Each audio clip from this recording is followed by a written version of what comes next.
Thank you for coming today. My name is Matt Hawout, and I'm going to present to you my senior research paper, Agenda Setting Theory in an Age of Horizontal Media.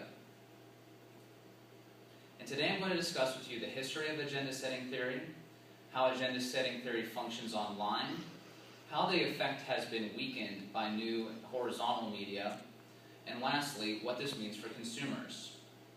But let's go back to the beginning first. From the beginning, humanity has struggled to connect with each other and the world outside of itself. The spread of communication was dictated by what the terrain was like, what the weather conditions were, and its efficiency dictated by the speed of a horse. But today, information can be spread instantaneously by entities with the power to do so, that run radio stations, television stations. And this change became the basis for what Eugene Shaw and Maxwell McCombs, two researchers in the 1960s, decided to look at. They wanted to understand how traditional media, by the way they presented information, would have the ability to influence their consumers. And this idea became agenda setting theory. And what it comes down to is that whatever the media deems salient through repetition and framing, people that consume those media products will also view as important. So to understand where we're headed in a new media generation, we need to understand where the origins of the theory came from. And it started in 1968 with the now famous Chapel Hill study. And there, McCombs and Shaw went to Chapel Hill, North Carolina, and asked 100 people what they felt the most important issues were facing the country in this election. They then coded what the media had been saying, national, local, what the important issues of the campaign would be. And they found that there was a near perfect correlation between what the media said was important and covered and what the consumers there said was important.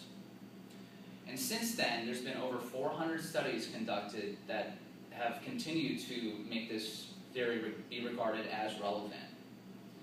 However, with the fracturing of media into new media, blogs, social media, online news, this has changed the dynamic.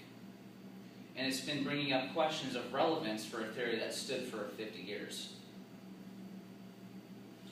In new media landscape, agenda setting theory remains relevant, but it is now in a diminished state. And these changes are interesting for the future of media and societal dialogue. And they're right now in a transformative balancing act to the top-down influence of vertical media. Most of the studies conducted on agenda setting theory have been done in a political setting. Since the Internet's inception, new horizontal media has been a force in promoting new agendas. New media constitutes a more commons-based peer production where consumers are also producers of media. And they also have agendas that may not always adhere to vertical traditional media agendas. Like the original study, web research has focused on the political setting, as I said.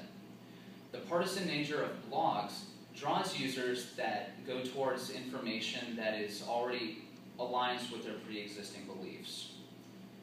It can be understood by the concept of agenda melding, which you can understand with the phrase, birds of a feather flock together. Researcher Sharon Mraz in 2011 confirmed this diminished effect when she found that through analyzing blog content, she found less correlation on right-wing blogs than on their leftist and centrist counterparts. It showed a diminishing effect of a theory that still held. And like political settings, age has also been studied in agenda setting studies. Coleman and McCombs, that being McCombs of the original study, conducted they had a hypothesis that users that got less information from from traditional sources would have less of an agenda setting effect. And you can see here on this chart where they did rank stories. They asked users based on their age where they got most of their media content.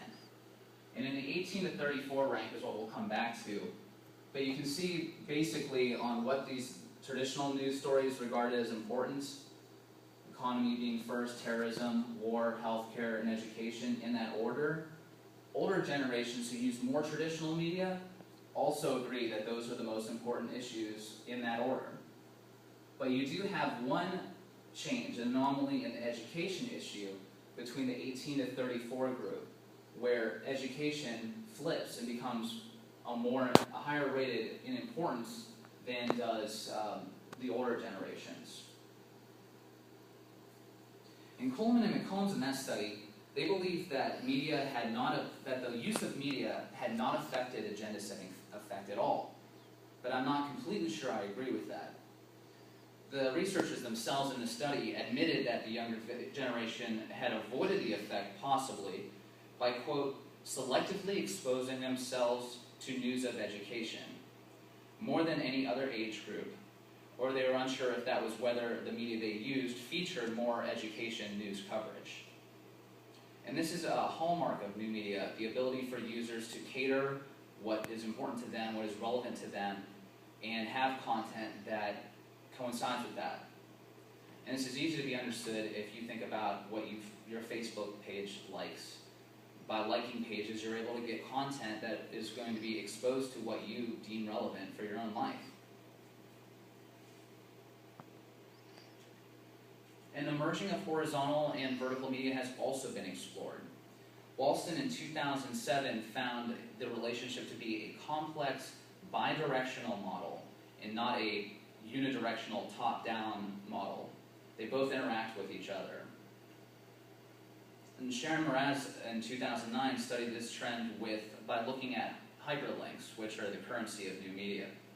She looked at 3,700 hyperlink sources, and she wanted to see where those links originated, whether they came from elite blogs, those run by traditional media sources like the New York Times and Washington Post, or from citizen-generated media.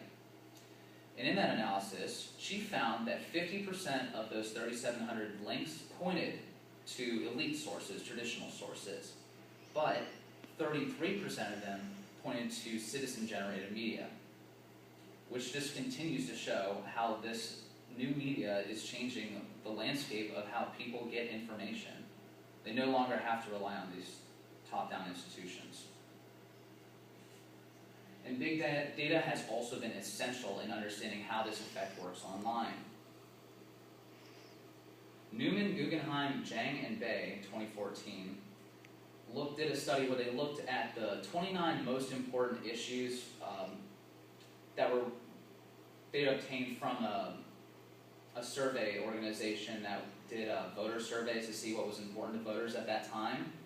So they took those 29 issues, broke them down into categories like economics, foreign policy, and coded content from 13,000 social media commentaries. They had access to a huge Twitter feed. 4,500 traditional news stories, and they did that for every single day of the year 2012. There was 366 days that year. It was a leap year. And from this massive study, a lot of information was obtained. Here's one example where you're looking at just the employment issue. And you can see traditional media is here in blue and social media in red. And sometimes you can see where social media leads traditional media stories based on like the State of the Union address. You have a buzz on social media before traditional media coverage.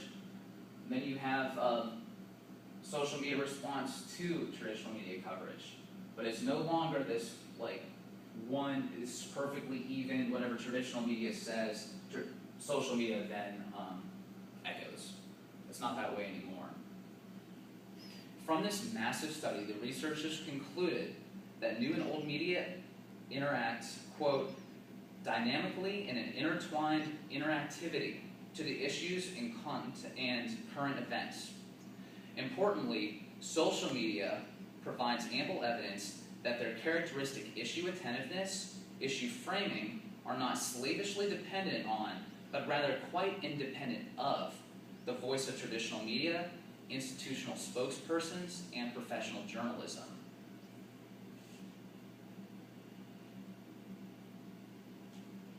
So what does this mean for consumers? Well, with new media, you are able to avoid traditional media tropes, such as a need for attention-grabbing presentation or reliance on like more financial matters like shareholder stakes, which creates a more democratic press. The hyperlinks that I mentioned before that, are, like I said, were the currency of new media, now enable users to not just have to take the word of a pundit or a newscaster for information. They can now say, there's the source, look at it yourself, and make your own outcome.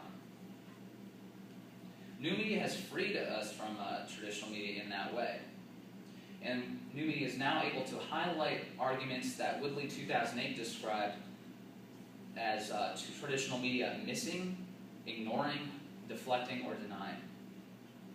And going back to Sharon Moraz 2009, she said that, quote, citizens' media efficacy is on its aggregate effect, an effect which is able to blunt traditional media's singular agenda-setting effect. So in summary, I've discussed with you the history of agenda-setting theory,